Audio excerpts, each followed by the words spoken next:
নমস্কার বন্ধুরা, আমি সঞ্চিতাস এসেন্স রেসিপিজে আপনাদের সবাইকে স্বাগত। আর আমার চ্যানেলে চলছে পুজো স্পেশাল খাওয়া দাওয়া পর্ব। চলুন আজকে দেখে নেব আজকের পর্বে কী রয়েছে।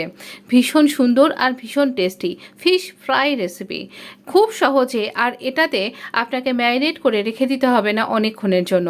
টাটকা টাটকা ম্যারিনেট করবেন আর সুন্দর করে গরম ভাতের সাথে পরিবেশন করবেন। লাগছে নুন, হলুদ, লঙ্কা আপনার স্বাদ অনুযায়ী, একটু আদার টুকরো, কারি পাতাটা মাস্ট, এখানে ক্যাপসিকাম নিয়েছি, এখানে অল্প একটু ক্যাপসিকাম লাগবে, গরম মশলা, এখানে চিনি রয়েছে, আর রয়েছে ধনের গুঁড়ো, আর এটা জিরের গুঁড়ো। এছাড়া সবথেকে মেন ইনগ্রেডিয়েন্টস আরও একটি, এটা হচ্ছে ধনে পাতা, এবং এগুলোকে আমরা মিক্সির মধ্যে ঘুরিয়ে নেব। সেই সাথে দিয়ে দেব একটা গোটা বড় লেবুর রস। লেবুর রসটা আপনি এক্ষেত্রে এই সমস্ত মশলার সাথে মিশিয়েও করে নিতে পারেন। এছাড়াও আপনি মাছের গায়ে আলাদা করে মাখিয়েও নিতে পারেন। আমরা এখানে রুই মাছ ব্যবহার করছি, তো রুই মাছের রিং ফিশগুলো আমরা এখানে নিয়েছি। আর এই সমস্ত মশলার পেস্টটা আমি এখানে মাছের গায়ে এভাবে লাগিয়ে নিচ্ছি।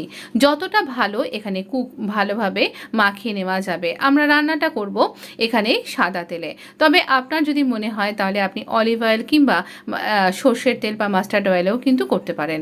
কোনো আরও বেশি অন্য রকমের একটা ফ্লেভার অ্যাড হয়ে যাবে। তো এখানে সবথেকে বড় ব্যাপার যে এখানে 20 মিনিট বা আধ ঘন্টা বা 1 ঘন্টা আপনাকে ম্যারিনেট করে রাখতে হবে না। এই তাজা সমস্ত মশলাগুলোর গন্ধ খুব তাজাভাবেই আপনার পাতে পড়বে। এই রকমভাবেই যখনই খাচ্ছেন, ভাত টাত হয়ে গেল, তো সেই সময়তেই মশলাটা রেডি করলেন, মাছটাকে ম্যারিনেট করলেন আর ভাজতে দিলেন, ব্যাস এই রকমই আর কি। মানে এই মাছটা দিয়ে আর এই মশলাটা দিয়ে ভাজাটার জন্য অপূর্ব একটা টেস্ট হবে, আর গরম ভাতের সাথে একদম জাস্ট জমে যাবে বললাম।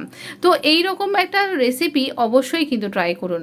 তবে হ্যাঁ, যদি আপনি মনে করেন তাহলে আপনি চিকেন সুখা বা কড়াই চিকেন বা এছাড়া মাছেরও অনেক রকমের রেসিপি আমি ইতিমধ্যেই আপনাকে শেয়ার করেছি, তো তার মধ্যে কোনো একটা কিন্তু, এবং এই পুজো স্পেশাল হিসেবেও white gravy fish curry, tomato fish curry, তো এ ঠাকুরবাড়ির রান্নার রেসিপি, তো এগুলো কিন্তু আপনি অনায়াসেই ট্রাই করতে পারেন। তো এছাড়া পনির খেতে ভালোবাসলে পনিরও ট্রাই করতে পারেন। তবে আমার মনে হয় গরম ভাতের সাথে শুধু এটা দিলেও কিন্তু জমে যাবে ভালোই, পুজো বলে তাই আরও কিছু দরকার। এই দেখুন একটা দিক আমাদের ভাজা হয়ে গেছে, তো এখানে আস্তে করে আমরা আরেকটা দিক উল্টে দিচ্ছি। এই যে এই দিকটা এরকম ব্রাউন হয়ে গেছে, তার মানে ভাববেন না এটা পুড়ে গেছে তাই জন্য এটা খেতে বাজে লাগবে, একদমই কিন্তু তেমনটা নয়। বরঞ্চ এটা ব্রাউন হয়েছে বলেই এটা বেশি ভালো খেতে লাগবে এবং বেশি টেস্টি হবে। তাই অবশ্যই ব্রাউন করেই ভাজবেন। আমার চ্যানেলটা যদি এখনও সাবস্ক্রাইব করে না থাকেন তাহলে প্লিজ সাবস্ক্রাইব মাই চ্যানেল, আর অবশ্যই বেল আইকনটাও প্রেস করে দিন। আমাদের মাছ ভাজা কিন্তু রেডি হয়ে গেছে। দুটো দিকে এরকম ব্রাউন করেই কিন্তু ভাজতে হবে, আর স্লো কুক করুন। তো এখানে ভাজা মাছের সাথে একটু লেবু, একটুখানি স্যালাড হিসাবে আপনি কিছু নিতে পারেন, আর গরম ভাত, জাস্ট জমে যাবে বলে দিলাম। অবশ্যই ট্রাই করুন। হ্যাপি পূজা বন্ধু, খুব ভালো থাকুন। চ্যানেলটা প্লিজ সাবস্ক্রাইব করুন, অল বেল আইকনটাও প্রেস করে দিন। ধন্যবাদ, ভালো থাকুন, সুস্থ থাকুন।